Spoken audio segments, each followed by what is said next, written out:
তার জীবনেও এমন একটা দিন আসুক যখন সে আমার মতো দীর্ঘশ্বাস ফেলবে, দম বন্ধ হয়ে আসার মতো যন্ত্রণা নিয়ে বদ্ধ ঘরে অসহায়ের মতো কান্না করবে।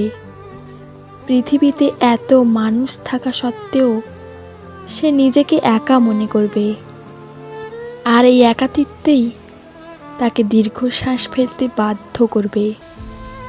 আমার অনুপস্থিতি সে তার প্রতিটি নিঃশ্বাসে অনুভব করবে। আমার জন্যই সে দীর্ঘশ্বাস ফেলবে। আমাকে ফিরে পাওয়ার তীব্র আক্ষেপ নিয়ে সৃষ্টিকর্তার কাছে অসহায়ের মতো প্রার্থনা করবে। অসহ্য যন্ত্রণা নিয়ে একটু ভালো থাকার চেষ্টা করবে। প্রতিটি নিঃশ্বাসে সে তার নিজের মৃত্যু কামনা করবে, ঠিক আমার মতো করে।